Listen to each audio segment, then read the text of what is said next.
Hi, I'm Paul with MadCap Software. Welcome to MadCap Flare. So you got your hands on Flare. You're just not exactly sure what to do next, where to get started. So in this video, I am going to take you through the 5 basic steps in Flare. Now, Flare can do a gazillion things, but the vast majority of those things really fall into one of these 5 steps. And in this video, I'm really just, it's going to be the tip of the iceberg. I don't have time, obviously, to show you everything, but I am going to focus on the things that I think are probably going to be most important to you, the things to focus on in the beginning. I have loads of other videos if you want to really explore Flare thoroughly and understand these things in much more detail.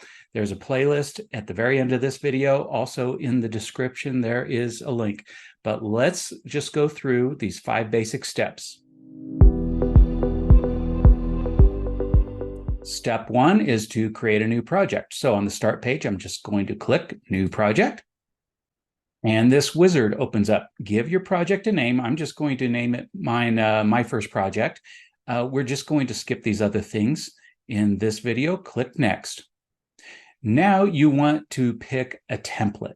And Flare has lots of factory templates for you to choose from in these different categories, depending on what you want. You want online only? Do you want a combination of online and print? Do you want print only? And there's some others in here for tutorials.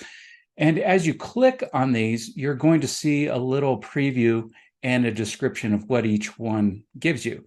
I am just going to click on this one, side navigation and PDF. It's sort of a combination of online and print, and I'm going to click Next. Now you can brand your project.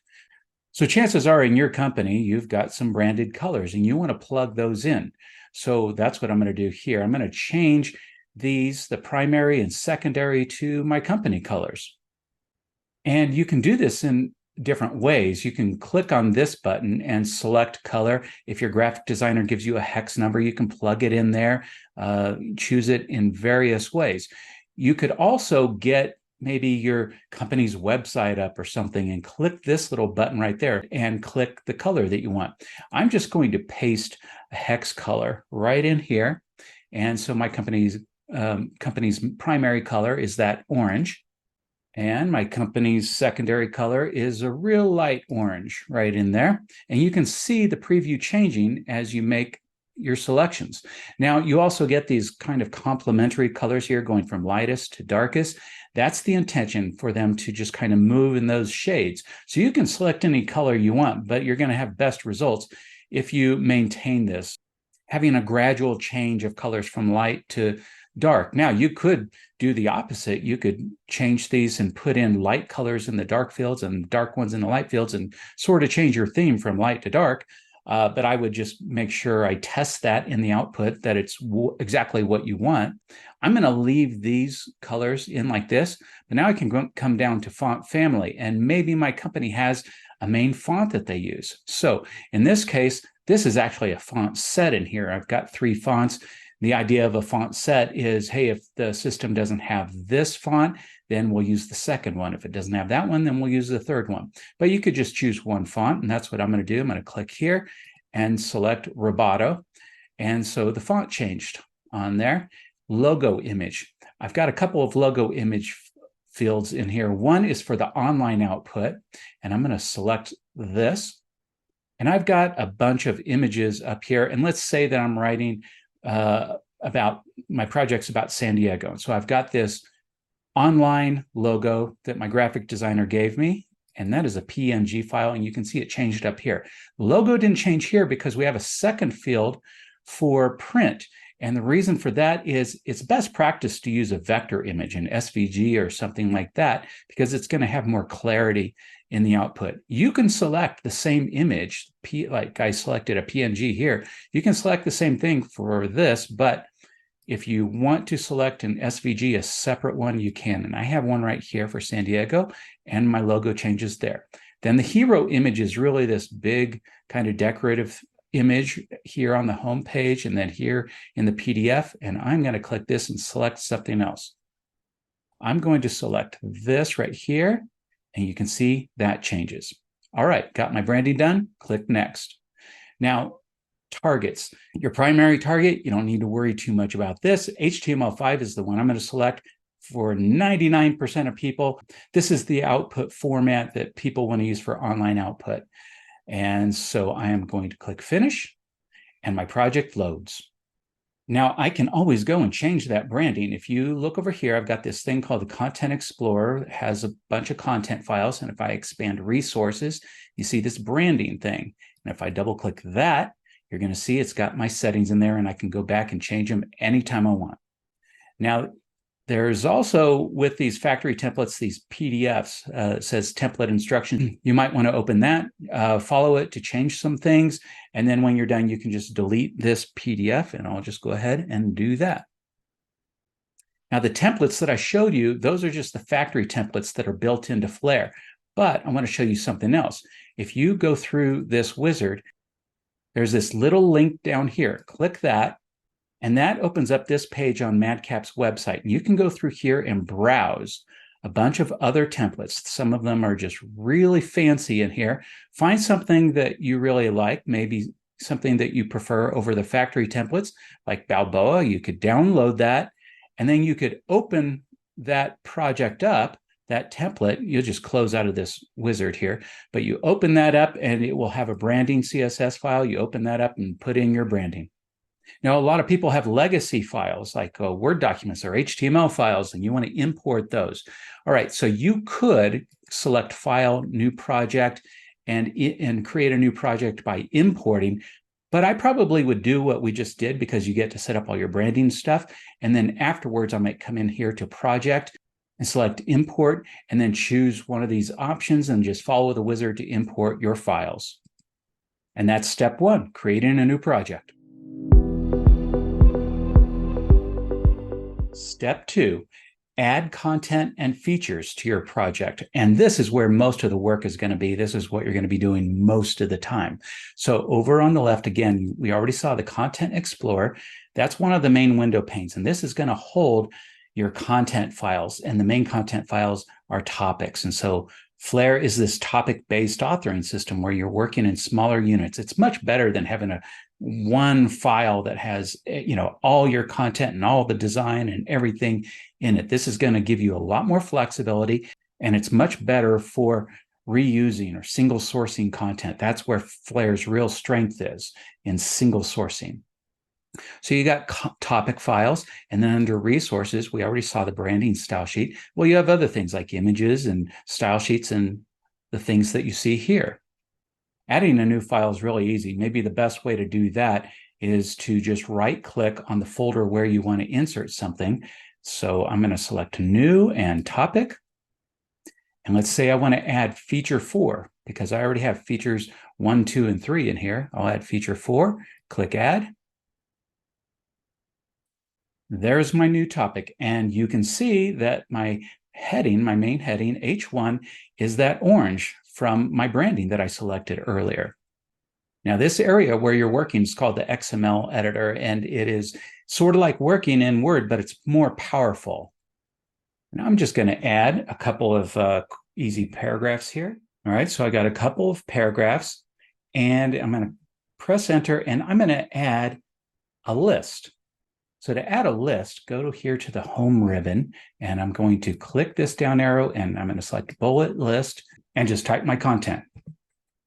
Just like that. And there are loads of things that you can add, different kinds of content that you can put into a topic. And so you can just kind of explore these ribbons up here, especially things like the Insert ribbon and maybe the Table ribbon, to see what you can add. And a lot of these are just very intuitive.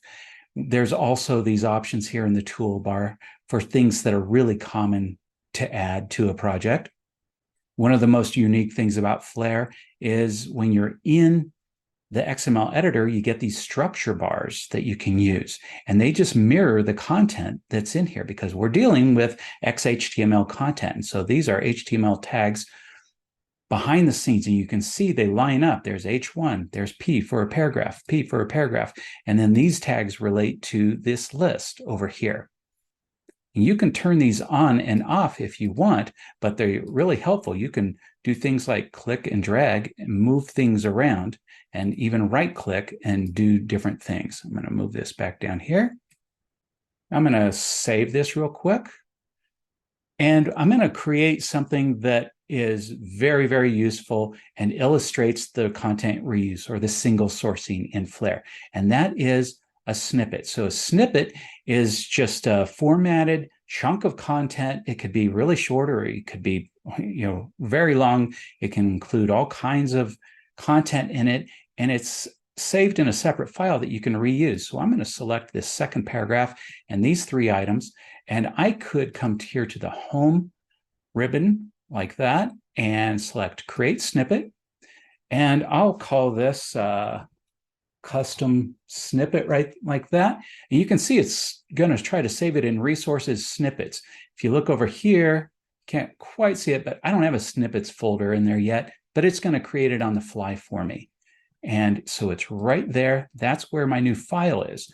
So if you look in here in the XML editor, you're going to see these brackets around it. Don't worry, those are just markers. They're not going to show up in the output. They're just indicating to you that this is content that you can't click in and edit because it exists now in this separate file. And I just placed mine here in the main snippets folder, but you can create, and this goes for any of this content, you can create all kinds of custom folders and organize things the way you want. Now I have this snippet in this topic. So the whole point of snippets is you can have that same content in different places. So I'm going to open up feature 2, and I'm going to press enter after this. Got a new paragraph going. So I could either select this right here to open up a dialog and find my snippet, or I could do it from the insert ribbon right here. I could select that. But an easy way is if you already have the snippet shown in your Content Explorer, you can just drag it right in. And what I sometimes like to do, because you end up with thousands of snippets, I like to open it up, right click it, and open the snippet file like that. And then I can right click and select locate in Explorer, and it goes right to that place. And now I'm just going to drag this guy right in there. The same content is in both places. Now, if I go back to my snippet and I make a change, say add item 4 into here, and I save, immediately it changes. So I got it here and I have it in this topic as well. That's the power of snippets. Now let's talk briefly about the project organizer.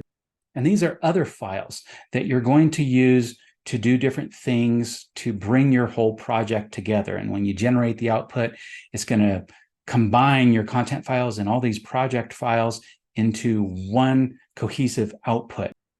Now, a couple of the things you're especially going to be interested in here are the TOC and conditions. Let's talk about TOCs first. So, table of contents, very easy to understand. And you open one of these up and it just has links to different topics and things. And it's going to provide the navigation, how people are going to access these topics. Come back here to Project Organizer. Now, adding one of these, same thing. I could right click and add new table of contents, like I added a new topic. Or let's actually just click in this and let's rename this online one to beginners, and it's going to bring this dialog up because that file is linked to other things and you want to maintain the links. So you just click update links. All right, that's done. Don't worry about the word primary there. We're not going to talk about that now. But the idea is I might want one online output for beginners and another for advanced users. So I'm just going to copy and paste this. And now I'll rename this advanced. And so I have 2 TOCs. And let me open up the advanced. It starts out as an exact copy of this one. If I expand features, you're going to see it has features 1, 2, 3. It doesn't have 4 because I just added that topic. If I want to add a topic to the TOC, the simplest way to do that is just simply to click and drag the thing in there. So that's a difference between my advanced TOC and the beginner's TOC. Beginners has features 1, 2, 3. Advanced also has feature 4. Now let's talk real quickly about conditions. Conditions is another feature that allows you to single source content. I'm going to double click this. I already have some in here that have names, which we could change if we wanted. For example, screen only. The idea there is, oh, maybe you want to apply that condition to things that are only supposed to be an online output, and print only to things that are only supposed to be in PDF output. It's up to you. I'm going to create a couple new conditions in here and give them the same names as my TOC. I could name them whatever I want. And this one I'll name advanced, and they all have colors associated with them, which you can change. And that helps you identify what condition is applied to what content. So let's go back here to the feature 2 topic, and let's add a tiny little paragraph in here. Okay, so I just typed paragraph for beginners only. The idea being that paragraph, obviously, we don't want it to show up in the output for advanced users. So I can apply a condition to it. Now it's a block, so I can just click in it. Or if you want to apply a condition to only parts, you can select just that content. But I can just click in here, and on the home ribbon, I can select this guy right here, conditions. Or I can use my structure bar, right click on the P tag because I'm going to apply it to the whole block, select conditions, and now I'm going to apply that beginner's condition tag to it. And down here, let's say that this snippet where it's inserted, I want that to only be seen for advanced users. So I'm going to right click here, select conditions, and select advanced and OK. And you get these colors in here. So once you kind of memorize your condition colors, you kind of know what they are. And if that bothers you, it's not going to show up in the output. It's just for you in the editor to know what you've done. But you could toggle these on and off using that button right down there. And that is a super quick look at some of the things you can do in adding content and features. Step 3, design your project. And there are various files and tools that you're going to use to do this. Now, before I get to that, notice I have a lot of files that are open and it kind of feels cluttered. So one little trick that you can use is just go to the window ribbon and select close all documents. All right, so now you're just kind of starting fresh. So design this 3rd step.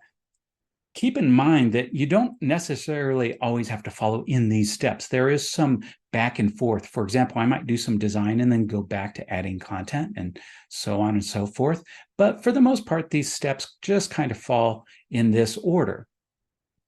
Now, first thing we want to talk about with design is that branding CSS file that you got when you first started your project, and it was added right in here. And we've already kind of looked at this, but let's say that you've been working on your project for a while, and then all of a sudden your company undergoes rebranding and they want to change maybe the colors. And so we have this orange and this real light orange in here for our first couple of colors. Maybe they want to change it to green. So I'm going to open this up. And again, there's different ways you can do this. Most likely, you're going to get a hex number from your graphic designer. But maybe I just want to use a recent color or a named color. Just come down here and well, let's use forest green like that. And it changes over here. And for the secondary color, I could choose that as my recent color, but then just get a real light version of it in here like that. And there I've rebranded. And of course, I could change the font and images too. I'm going to click Save. Now, if I go back to one of these topics in here, Feature 2, you're going to see that immediately that H1 changed to that forest green because it was associated with that setting. And these are things called CSS variables working behind the scenes. And all that is, it's a style element that is very smart so that you can put the value in one place, but then apply it to lots of different types of content. But you control that value, in this case, that forest green, from one place. So that branding file, that is a cascading style sheet, but there are a couple of other kinds of style sheets. There are regular style sheets and table style sheets, and you will probably be using both of those as well. And so if I wanted to change this so that my heading 1 wasn't using that primary color from my branding, I wanted it to use something else, I would change that in my style sheet. So I could just open up this style sheet, or a little trick that I like to use is right-click on my structure bar, come down here to Style Class, and select Edit Style Class. It opens up my style sheet, and it automatically goes and selects the thing that I was on, which in this case is H1, so I don't have to go looking for it. Now, this style sheet, I'm using what's called the advanced view. There's also a simplified view, but really advanced view is pretty easy. And all your styles are here on the left, and then the properties and the values you assign to them are over here on the right, and there's different filters. So right now I'm looking at all properties, and it's in this group view, but I could change this to alphabetical view. I could minimize the files that are shown by selecting, hey, just show me what I have set. You know, you can just do whatever you want in here. So in this case, I've got that H1 font color is using that primary CSS variable that I mentioned. And so I could click on this, and I could use those same buttons to go and select a different color explicitly. But in this case, it's probably best practice to just select another variable from your branding. So maybe in this case, I click on this and I get this variables tab. So instead of primary, maybe I want the H1 to be associated with the darkest one. So it's just this black. Click that, click OK, save, come back here to feature 2. There, it's changed. There's so much that you're probably going to do in the style sheet over time, but another real basic thing is maybe you will create what's called a style class or selector. And I'm going to come down here to P, because we know that P stands for paragraph. So these are the settings for paragraphs. But then if you expand that, you see, oh, there's all these other things that are like children under here. And they will inherit whatever settings are here on the main P style, but you can have exceptions. So for example, maybe you want to have tips. And yeah, you want it to use the same font size and line height and whatever, but maybe you want it to be a different color. So I'm going to click Add Selector, and I am going to give it a name, and let's just call it tip. So click OK, and there it is. And now I can change whatever I want to over here. Because I have the filter set the way that I have it, this is actually nice, this little window right here. You can click down here and go select whatever you want to add. And so you'll learn about the main things over time. And I'm just going to select color. And let's click on this and this little button, go to variables, and maybe I want it to use my primary color.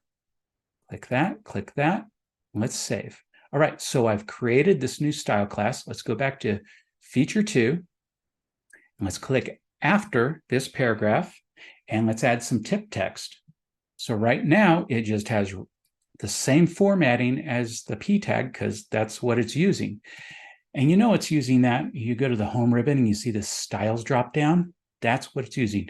Some people prefer to click on this style window and it shows things over here on the right. Use whatever method you like.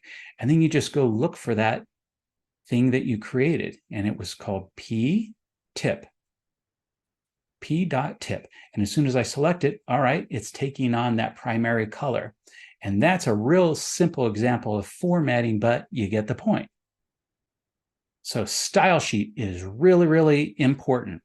Another type of file that you can use to design your project, template pages. So down here, let me just kind of collapse this and expand it so you can see resources, template pages. And I've got a couple in here. A template page is basically this file that holds content that you want to be applied to lots of pages. Maybe you want copyright text at the bottom of every page. This particular project is set up so it has two template pages out of the gate. One is it's called homepage, and that's because we wanted that homepage that you first saw in that preview. It's really unique, and we kind of wanted this green area below that has our logo and this company information. The gray bar is called a proxy, and this is just a placeholder. So when you generate the output, this is going to be replaced with the actual text and content from whatever topic is relevant. And in this case, the homepage template page is really only used for one topic, and that is this home page right here. But everything else we have set up to use this template page. So you get these breadcrumbs that you're going to see across the top. It's like you are here, and it tells you the path where that topic is in the TOC. And then you got the topic body proxy that's replaces that's going to be replaced with the actual topic content. And I used my arrow key to move down, and I'm below it, and I'm just going to add some copyright text. So I just typed it, and as of the recording of this video, it's the year 2023, and this is my company. But this gives us an opportunity to use another single sourcing feature, and that's called variable. Now, you can use variables in any content files, not just in template pages, but this is a good use for it because we don't want to have to remember when January 1st comes around to come back in here and change this to 2024 and then republish. So we're going to use a variable. So go back to the project organizer on here under variables, open up general, and you can see I've already got some in here, and you can add whatever variables you want. You got names and whatever their definitions are. I've got one in here called year, and that's a format. So it automatically, Y just means it's going to give you the year. So I can come in here, and in place of that text, I'm going to click this right here, insert a variable, select year, click OK. Now you see these little brackets around it, which indicates, hey, that's not actual text, it's a variable. It's coming from here. And then my company, I also have a variable for that called my company name LLC.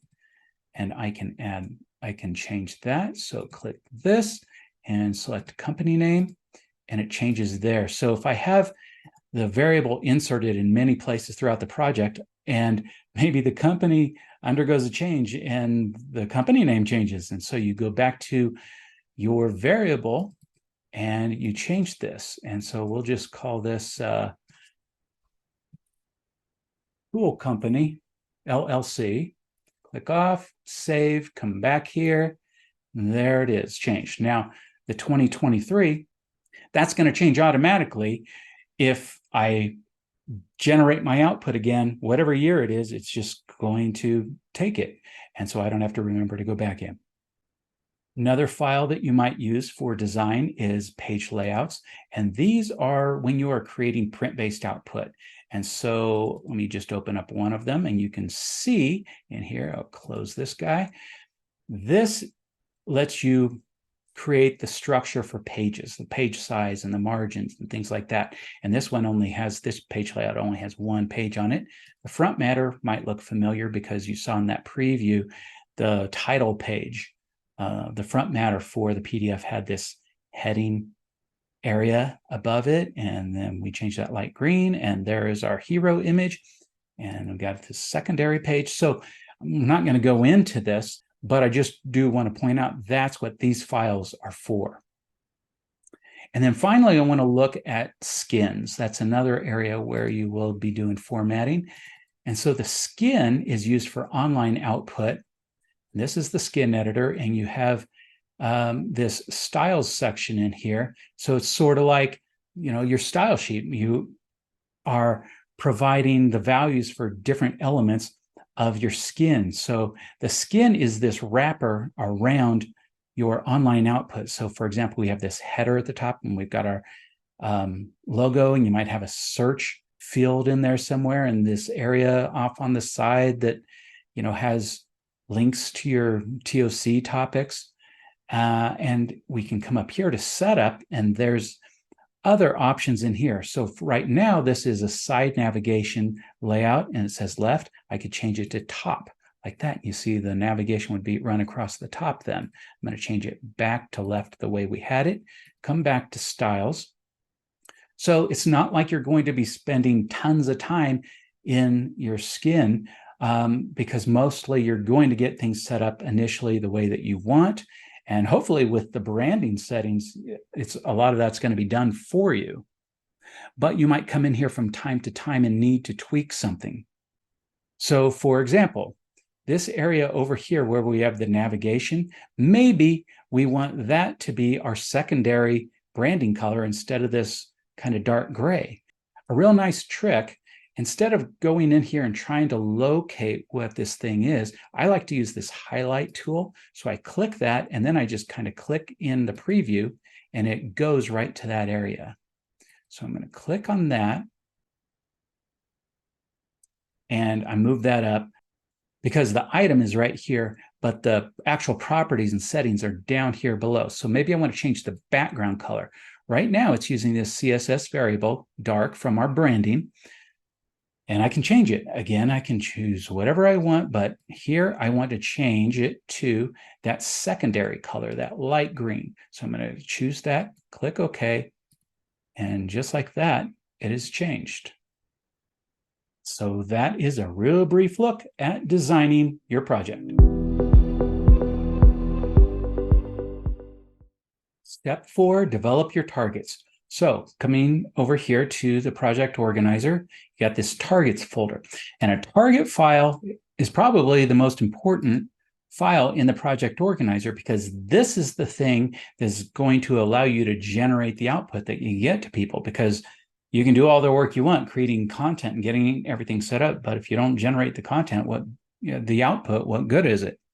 I've got 2 targets in here. One is an HTML5 target, which is the format that is used by most people for online output. And then I've got a PDF target in here, and you can add as many as you want. Once again, you right-click a folder, and you can select Add Target and just create a new one.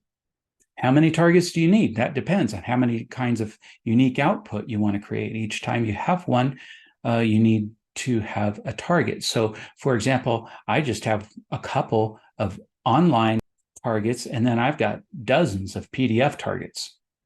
So instead of creating a brand new target that way by right-clicking, I'm actually going to click on this, and I'm going to rename this online one to Beginners. And then I'm going to make a copy of this because there are certain things that are already set in this target, and I won't have to set them because they'll already be in my copy. But I'm going to change the name of my copy to Advanced. The idea being the Beginners is for output for my beginner users, and then Advanced for the advanced users. Don't worry about the word primary here, that you can always select any target as your primary one. It's not worth worrying about right now. Now, let's double click Beginners, and we're going to open up the target editor, and you're going to see there are lots of tabs in here, and probably most of the stuff in here you're not going to use, but it's there in case you need it. I am just going to point out the most important things to get started. First, on the General tab, come down here to Startup Topic, because this is online output and it needs to know, hey, when people open up the output, you got lots of topics in there. Which one is going to open up first? Well, we have this home topic that we created, so I've already directed it to that topic, and you can click this to change it to whatever you want. Primary TOC. We have 2 TOCs in here that we created, one for beginners and one for advanced users. This one's already selected for beginners, so it's lined up nicely. Next, I'm going to come in here to conditional text. And if you've been watching this whole video, you know that we created conditions earlier for advanced users and beginners, but now we just need to tell it what to do with those. So for this output, which is beginners, we want it to include content that is conditioned with for beginners. So click include, and this one, advanced, I'm going to tell it to exclude. If you don't select something, the light gray will tell you what's going to happen. But there are different rules when you're setting conditions. And so it's usually best to explicitly say what you want. So I'm going to click save here, and I'm going to open up this target for advanced users. And I'm going to look at my startup topic. It started out with the same one, home, started out with the same primary TOC, which I don't want. I want to change it to advanced. I'm going to come in here to conditions, and I'm going to do the opposite of what I did before. I'm going to include my advanced condition and exclude my beginner's condition and save. One other thing that you might want to look at is down here under advanced. Scroll down. There's the template page that we talked about. And so what we've done here is we've said, hey, just use this template page, other topics, the one we looked at previously, for all of the topics when they generate the output. So we'll get that copyright information down at the bottom that we added earlier. The exception is this home page. We, remember, have a separate template page for that. And for that one, right-click on that, open up the properties for that topic, and on topic properties, you can see we directed it to that home page. But otherwise, everything's going to use that other topics template page. Tons of other options here in the target editor. Don't worry, over time, you'll learn about the things that you need to know and adjust your targets accordingly. Step 5, building and publishing. So you got your targets all set the way that you want them, all your files done, and now you want to generate some output. There are multiple ways to do this, some that you can get really automated with, but I'm just going to show you in this video probably the easiest thing to do. So I've got my beginner's target open, just click build. And this window opens down here at the bottom. I'm actually going to drag this so we can see everything. And as it goes through, it finally finishes and this thing turns dark green. You want to pay attention over here on the right to these columns. Do you have numbers in them? So if you've got something under warnings, you can open up the build log right here. Click on this and open up the build log to see, what the problem is. You might have some broken links or something like that that you need to fix. Ignored warnings, there might be warnings that usually come up, but you can set those to be ignored. And I do that in file options in there. There's a tab in there where you can set certain warnings to be ignored. So they come up, but they're not going to prevent you from generating your output or, going along your way. Errors, that's going to prevent your output from generating completely at all. But I'm pretty good here because I got 0 under warnings and 0 under errors. Now let's double click this to open up this output. So here's what the output looks like. And looking at this, I'm probably thinking, hey, that skin, maybe I wouldn't have made this light green. That looks a little funky. But you can see the changes were made. It's my logo and the hero image, and that's what my homepage looks like. And there's that area down that was down at the bottom of that template page with my logo again and the company information. And then if we go look at these topics, feature 2 in here. All right, so there's my tip text. And this is the paragraph that I conditioned for beginners only, but that there was another paragraph in the list below it that was conditioned for advanced users. I excluded that, so it's not showing up in here. And there's my copyright information. Let's go back and let's build the advanced output. Okay, so that finished. Again, I've got zeros here and zeros there, so I'm good. Open it. Looks the same, but the differences are those things where we condition things out. And that is down here. So first of all, feature 2, I don't have that paragraph that was conditioned for beginners, but I do have this content that was conditioned for advanced users. Otherwise, it's got all the same stuff. And I do have this feature 4 topic in here, which I didn't have in the other output. And by the way, this is that snippet, this my second paragraph and those list items right there. Same content there that is here in feature 2. So we built the output and you click around it and you make sure it looks good and everything works. So how do you get this to your users? How do you publish this? Well, again, there's different ways to do this. Just select the build that you like, click Open Output Folder, and there's your output files. So you would just copy and paste these maybe up to a network directory, a server or something. And for this particular output, HTML5, this default file right here, that's the one. If you direct people to that, it's going to open up that home page. Now, of course, we recommend people look at MadCap Central and look at getting their output up on Central and hosting it up there, because you don't have to even do this manual copying and pasting. It's really easy. So I would highly recommend that you take a look at MadCap Central as well. So those are the 5 basic steps. I wish I had time to show you way more, but this video would have gone forever if I did that. Again, check out those other videos if you want to explore more. Otherwise, thanks for watching. We'll talk to you next time.